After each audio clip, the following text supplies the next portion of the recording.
편한데 이쪽보다도 그럼 그걸 저 화면 때문에 또 자, 기도하고 하겠습니다. 아버지 하나님, 참 감사합니다. 지금까지 살아온 것이 오직 하나님의 은혜입니다. 주님 부르시는 그날까지 주께서 맡겨주신 그 사명을 잘 감당할 수 있도록 도와주시옵소서.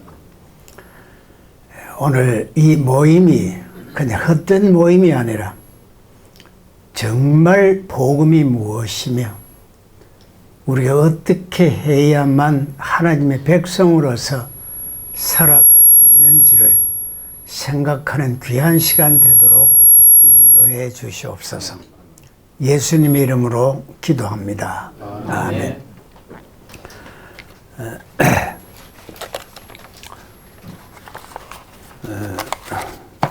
교회사를 우리가 하면서 그 큰 흐름이 있습니다. 저기 공부를 해보니까 복음이 무엇이냐 하는 것, 그럼 이 복음을 어떻게 이해할 것인가 하는 그 흐름입니다. 이 흐름을 가지고 계속 투쟁해 온 과정이 교회사다, 이런 생각을 하게 됩니다. 이 교회사 내용 하나하나를 다 공부를 하려고 하면 오늘 시간이 짧게 되면 안 되고, 우리가 교회사를 공부할 때에 전체적으로 이런 관점에서 공부를 해야 되겠다 하는 이걸 말씀드리겠습니다. 그럼 복음이 무엇이냐 하는 겁니다.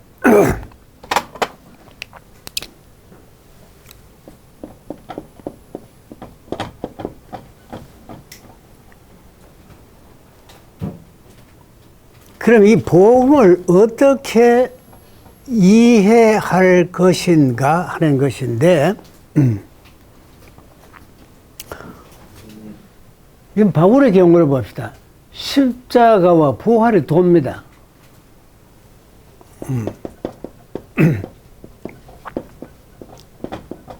자, 이걸 복음이라 했는데 이걸 어떻게 이해할 것인가 하는 겁니다. 딱 여기 두 가지로 됩니다. 요래 나눠보면 인간 관점에서 보는, 인간 중심에서 이해하구나. 하나의 흐름은 하나님 중심에서 이해하는 관점입니다. 이 둘이 계속 싸워봤어요. 교회사에서. 지금도 싸우고 있습니다. 이 복음을 가지고. 그러니까 바울이 그 당시에 세계적인 대철학자입니다. 율법의 2등 가라 하면은 억울할 정도로 율법의 철두철미한 율법주의자였습니다. 그런데 엉뚱한 예수라는 자가 나타나서 사회를, 그 당시에 그 유대 사회를 혼란케 하고 혼돈케 하는 그런 사상이 나타났거든요. 그 십자가와 부활의 도를 이야기하거든요. 그게 도대체 뭐냐 이해가 안 되는 겁니다. 엉뚱한 것을 가져와서 유대 사회를 혼란케 하니까 바울이 저 다메섹에 이 이단자들을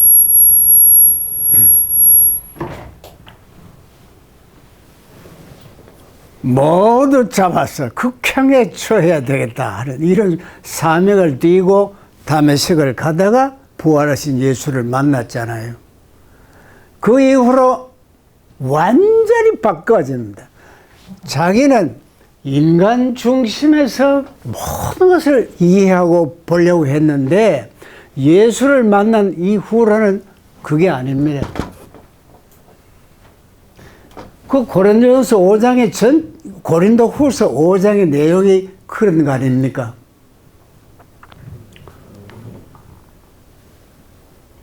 십자가의 도가 고린도서 1장에 지혜를 구하는 히브리 헬라인들에게는 아주 미련한 것이고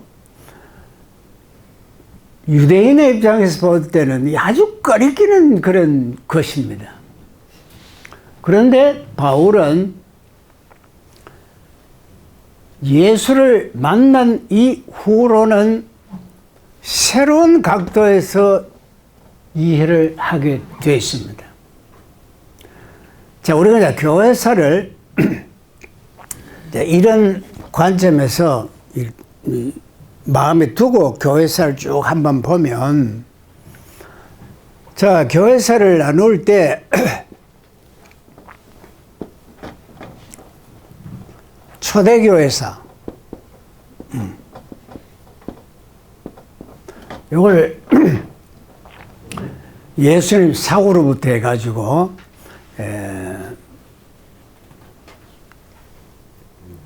자 590년까지를 초대교회사로 나눕니다. 이걸 더 구체적으로 하면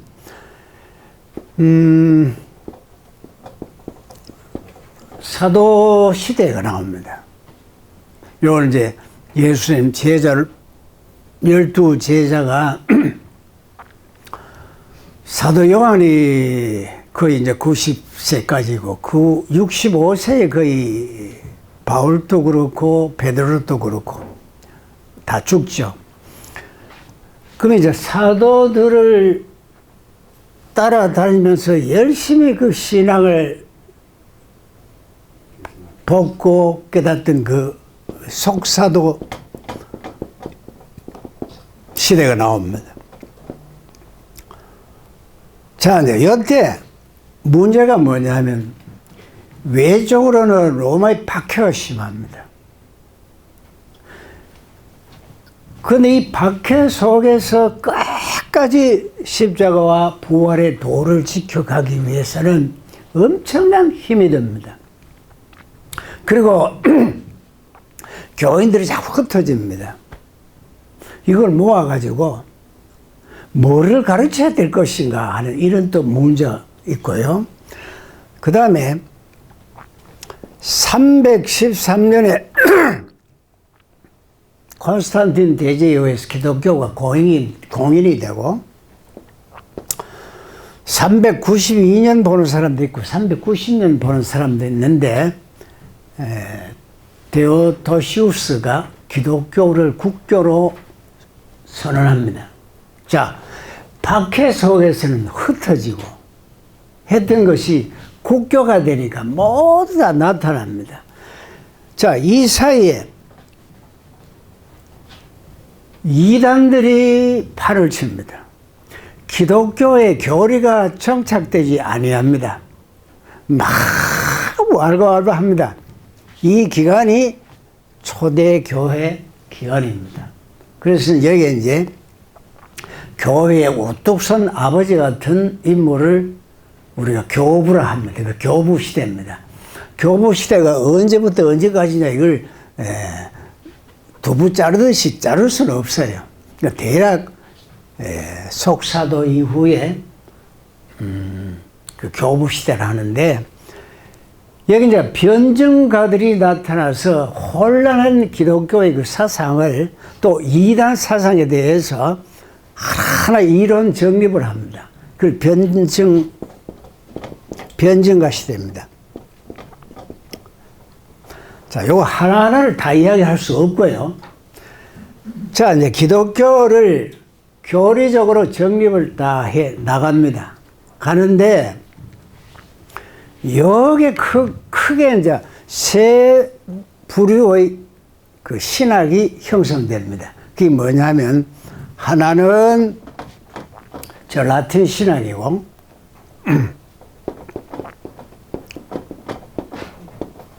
또 하나는 그 안디옥 쪽에 안디옥 신학입니다. 소아시아 신학이라고 말하기도 하고, 또 하나는 저 이집트 쪽에 알렉산드리아 신학이 있습니다. 자, 여기 특징이 있어요.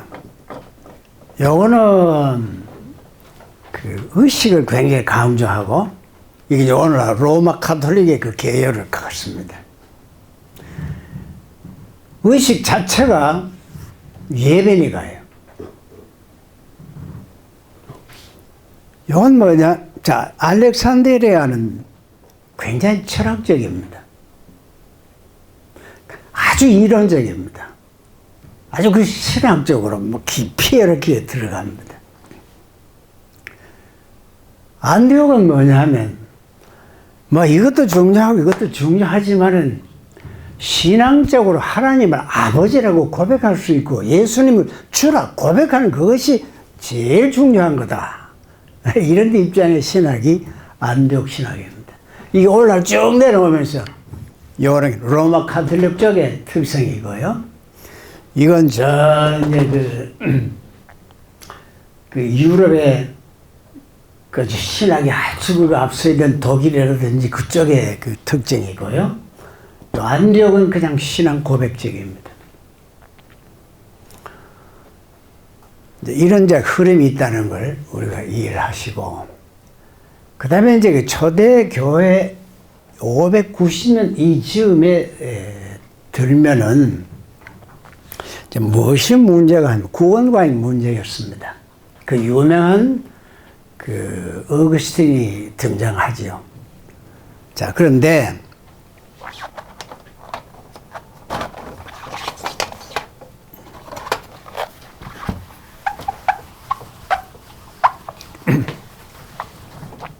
이거 뭐 코는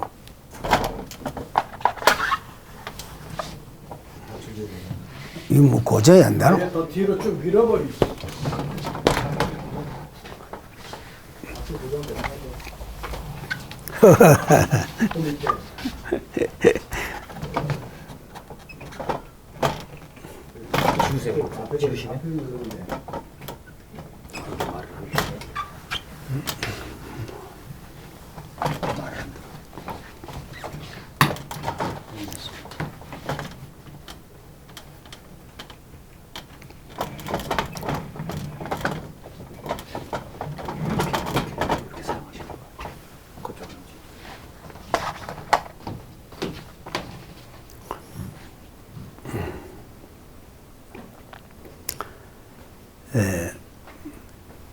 어거스틴이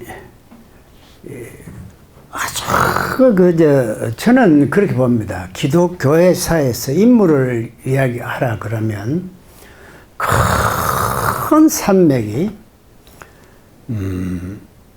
그 앞에 이제 초대교회 때 어거스틴이고, 중세에 들어오면 그 마틴 루터와 캘빈이고, 그렇게 봅니다.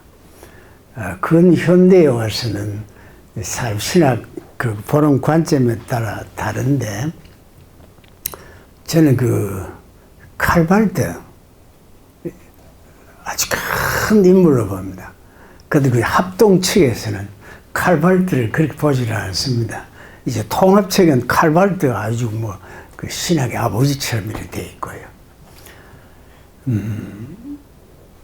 근데 칼발트도 좀 문제는 있긴 있어요. 그러나 그 신학의 큰 그 혼돈한 자유주의 신학을 아주 딱 정리하는 그런 입장에서는 칼발트가 참 대단하다, 그런 생각을 해보게 됩니다. 자, 그 이제 어거스틴,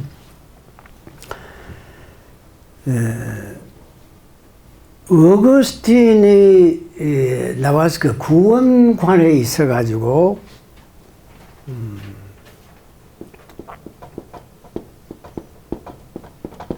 자유의지를 인정하지 않습니다. 자, 여기 봅시다. 이해할 때에 자유의지를 이야기하는 쪽은 이쪽입니다. 이건 뭐냐면 자유의지가 아니고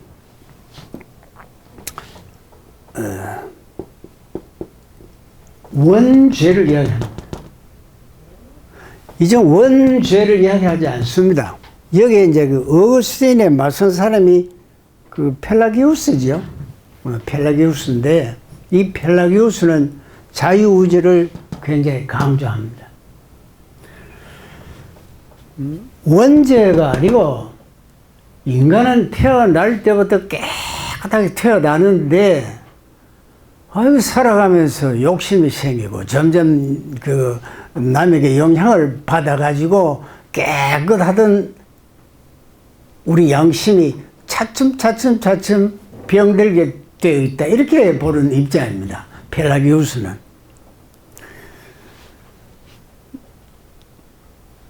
그리고 이제 인간 중심의 구원관과 하나님 중심의 구원관이 오직 하나님의 은총이고 자유의지에 의해서 얼마만큼 인간이 노력하느냐에 따라서 죄를 깨끗하게 할 수도 있고 인간이 노력함으로써 구원될 수 있는 것이지 인간이 노력하지 않고 구원된다는 말은 아니다. 이래서 펠라기우스하고 어거스틴하고 계속 이제 그 사상적 대립이 되죠. 근데 이제 어거스틴은 그 당시에 아주 큰 인물이기 때문에 그 종교회의를 늘어가지고 펠라기우스는 이단으로 그냥 치부해 버렸습니다. 그런데 그 사람의 그 심리라는 것은 아무리 신학교에서 이걸 이야기하더라도 뭐 그래 인간이 애를 써야지 이런 게 있습니다. 설교를 하시는데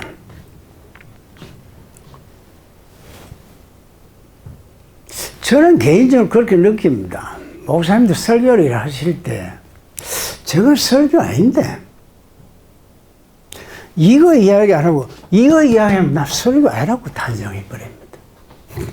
견해 찹니다.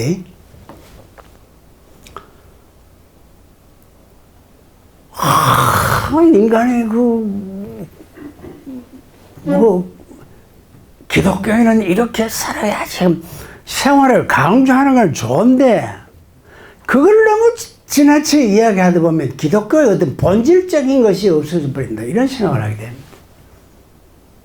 율법을 주신 것은 행하라고 주신 것이 아니고 이상하게 안 들립니까? 율법을 주신 것은 행하라고 주신 것이 아니고 너 자신이 죄인인 것을 알아라 하는 거울의 역할을 하는 것이지 삶의 지표가 아니라는 겁니다. 그게 하나님 중심에서 보는 성경 해석관입니다. 그러니까 우리가 하나님의 은혜로 이 죄가 사함을 받았으니 어떻게 하나님 앞에 황송한 마음으로 살아가야 할 것인가 그런 마음에서 그냥 시키지 아니하더라도 그렇게 살아가는 것이지 마치 이렇게 살아야만 하나님이 진노하시지 않고 이렇게 살아야만 복받고 이렇게 살아야만 최종적으로 승리한다, 구원된다 이런 식의 가르침은 기독교의 본질이 아니다는 겁니다. 그게 뭐냐면 자유의지가 아니야. 전체적으로 하나님의 은혜야, 은총이야. 자, 그러니까 펠라기우스를 정죄를 했지만은 사람의 심리라는 것은 그게 아니야. 인간이 애를 쓰고 뭐 해야만 하나님의 복 주시지. 인간이 애를 써야만 구원되는 것이지. 전적 하나님의 은혜라고 말하는 것은 아니야. 그럼 생겨날 거 아닙니까? 사람이 이걸 더 좋아하는데요. 이걸 더 좋아합니다. 교인들이 여러분들 복받을 짓을 하세요. 복받을 짓을 해야만 하나님이 복 주지요. 이 설교가 좋습니다, 사실은. 그래서 사람의 심리라는 것은 자꾸만 인간 쪽에서 뭐를 하면은 반대급부로 주어지는 이걸 좋아하기 때문에 요 심리가 바로 펠라기우스적인 그겁니다. 그리고 어떻게 그 당시에 이제 펠라기우스를 지지하는 세력하고 어거스틴을 지지하는 세력하고 막 싸웁니다. 사회가 혼란합니다. 국교인데 혼란하면 안 되잖아요.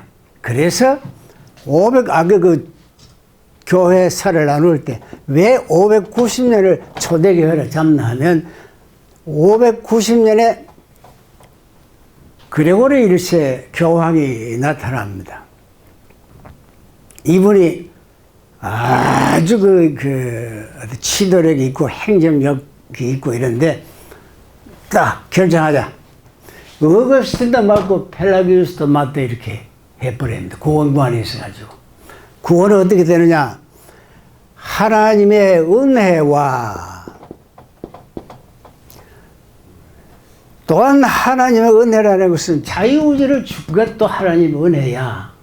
인간의 그 공적이 쌓여가지고 구원된다 하는 것이 오늘날 개톨릭의 구원과입니다. 이걸 가지고 계속 내려옵니다. 내려오는데, 아까 초대교회를 590년 가지고 중세교회는 1517년까지를 중세교회로 나눕니다. 이후를 근현대교회사입니다. 왜 517년이냐? 자, 요 사이에 중세 교회인데 교회가 아주 타락합니다. 막 이건 다 놔둬버리고 마틴 루터가 딱 나타나서 마틴 루터가 이 문제를 지적하게 됩니다. 어떻게 지적하느냐? 이분은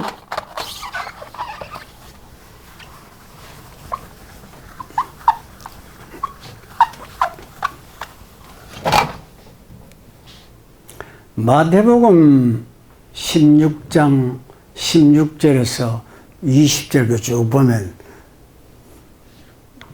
제자들을 이렇게 너 날 누구라 하더냐 하니 뭐 살아난 세례 요한이라 또 엘리야라 뭐 이렇게 선지자 중에 한 사람이라고 봅디다. 그 너희들은 나를 누구라 보느냐 하니까 베드로가 부추는 그리스도시요 살아계신 하나님의 아들이시다. 이게 우리가 그냥 단순하게 읽지만 그 복음의 그 신학의 핵심이 바로 거기에 있습니다. 주는. 주 개념이 뭡니까? 하늘이고 난 아무것도 아니지 말입니까? 주. 참 이게 주라는 고백이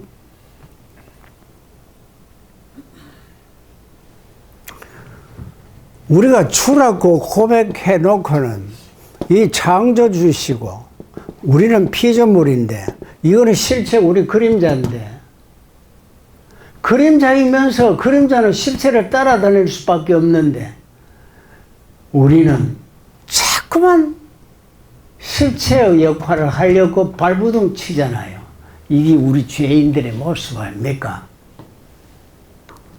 교회 사회에 있어서도 마찬가지입니다. 인간들이 자꾸만 쭉 데리려고 애쓰려고 하고 안 돼 하면서 뿌리치는 그 사고미 교회사입니다.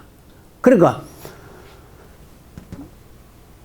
마틴 루터가 개톨릭의 그 세력 싸움에서 루터는 이 입장에서 이거를 아니라고 부정하죠. 그게 마틴 루터의 그 종교 개혁입니다. 자, 주는 그리스도시요. 앞으로 조직신앙 하실 때 하시기 때문에 그냥 두고요. 주는 그리스도시요 살아계신 하나님의 아들이시다. 베드로야, 네가 그렇게 고백한 것은 네 머리로 한 거 아니야. 하나님께서 그렇게 고백하도록 만들어서 이제는 너를 베드로를 하라.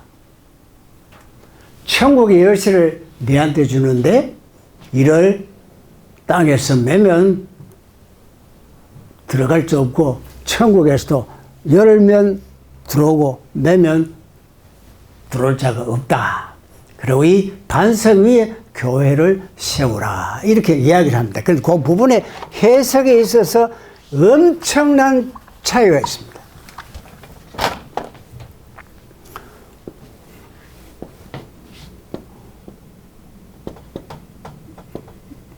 이 캐톨릭하고 루터하고 베드로를 어떻게 보느냐. 캐톨릭은 천국의 열쇠를 네한테 준다 했으니까 예수의 대행자로 봤습니다. 예수 대행자니까 예수님은 하나님이시잖아요. 예수님의 말씀이 하나님의 말씀. 마찬가지로 대행자니까 베드로, 오늘날 교황의 교시가 하나님의 말씀입니다. 루터는 그게 아니야. 베드로는 예수를 모른다고 3번 부인하던 그런 죄인인데 이 죄인이 하나님의 능력에 의해서 하나님의 은총에 의해서 의인되었다는 복음의 증인자이지 예수의 대행자가 아니야. 루터가 이렇게 본 겁니다. 그러니까 베드로의 말이 하나님의 말씀이 될 수 없어. 하나님 말씀 지금까지 기록된 그 성경 말씀만이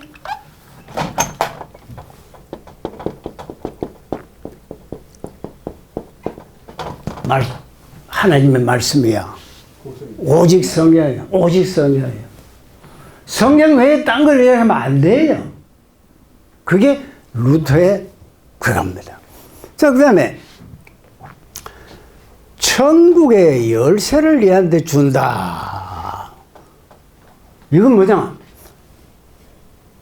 교황의 절대 권위. 이건 뭐 죽이고 살리고 하는 거네. 캐톨릭이 있어가지고 미사에 너는 참여 못해 하고 미사 금지령을 내려버리면 그게 하나님의 말씀이기 때문에 그 절대 권위이기 때문에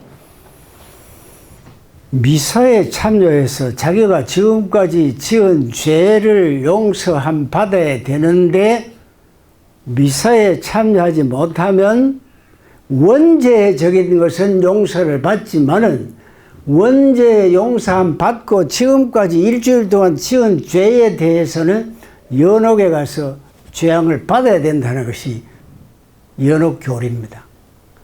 그걸 그저 죄상을 받지를 못해요. 그래서 그 미사에 참여하느냐 참여하지 못하느냐 하는 것은 굉장히 중요한 일입니다. 그런데 절대권이 그런데 이건 뭐냐? 열쇠라는 것은 복음이야. 이 말씀이야. 이 말씀이 뭐냐? 그게입니다. 의인은 오직 믿음으로 산다.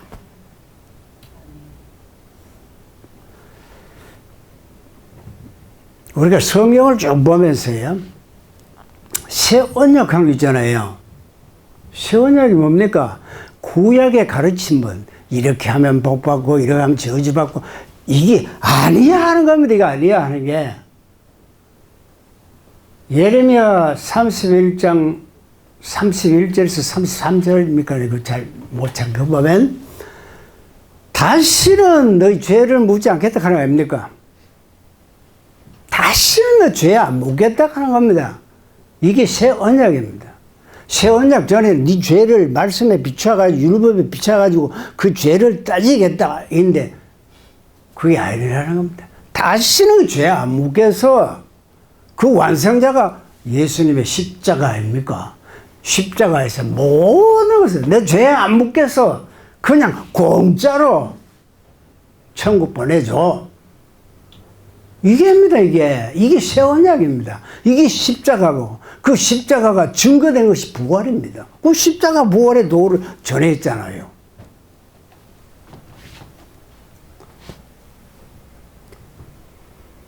자, 그래서 이제, 이 마태복음 16장 16절에서 그 20절 그 사이에 해석이 이렇게 바뀝니다. 그리고 이 반석 위에 교회를 세우겠다. 이 반석을 뭐라고 부르냐? 베드로 위에, 베드로의 인물성입니다. 인물. 베드로의 인물 교회를 세운다.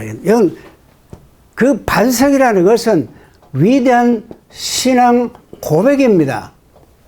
이 신앙 고백 위에 교회를 세우겠다. 오늘날도 교회는 늘 신앙 고백, 주는 그리스도시요 살아계신 하나님의 아들이십니다. 오직 믿음으로만 구원됩니다. 이것이 하나님의 은총입니다. 오직 은혜입니다. 그리고 이것은 믿음에 의해서만 이렇게 돼요. 그 믿음은 뭐냐? 이 믿음을 해석하는 데 있어가지고 인간 중심에서 하면 내가 믿음 가져야지, 믿음 가져야지 인간이 막 예를 쓰도록 이렇게 가르칩니다. 그게 아닙니다. 이건 어떻게? 아이고, 에베소 2장 11절에 오직 믿음으로, 믿음은 선물이라 되어 있죠. 믿음은 선물입니다. 믿음은 선물입니다. 그냥 주는 겁니다. 그런데 캘빈은 기독교 강요에 읽어보면 참 재미있는 그게 나와요. 믿음은 은혜를 담는 그릇이다. 이렇게 되어 있어요. 하나님의 은혜. 우리 행위 안 묻고 죄덩어리라도 용서한다. 왜? 창세전에 그리스도 안에서 이미 선택한 내 백성이야. 그리고 너는 내 백성으로 꼭 잡고 있기 때문에 야곱이 애굽에 팔려가서 이런저런 고생 이렇게 하나님의 섭리 가운데 딱 선하게 잡고 섭리하듯이 우리가 나는 지옥 갈랍니다 하고 막 몸부림치고 도망가더라도 너는 안 돼. 내 백성에 꽉 잡고 있다. 이 캘빈의 견인 사상 아닙니까? 아, 저는 캘빈의 그 5대 교리가 참 어마어마한 신앙 고백입니다. 그러니까 믿음은 선물로 딱 준 건데 이런 하나님의 은총을 담는 그릇이라. 이 믿음 없이면 그 은총을 못 담아. 그러니까 믿음을 선물로 딱 줘가지고 하나님의 은혜를 딱 담도록 되시 믿음이 선물로 주어졌고 오직 믿음에 의해서만 이 모든 구원의 진리, 구원에 이룰 수 있다는 이거죠. 그래서 이 마틴 루터가 완전히 개톨릭의 비복음적인 요소를 복음으로 환원시켜 준 것이 중세어 마틴 루터의 위대한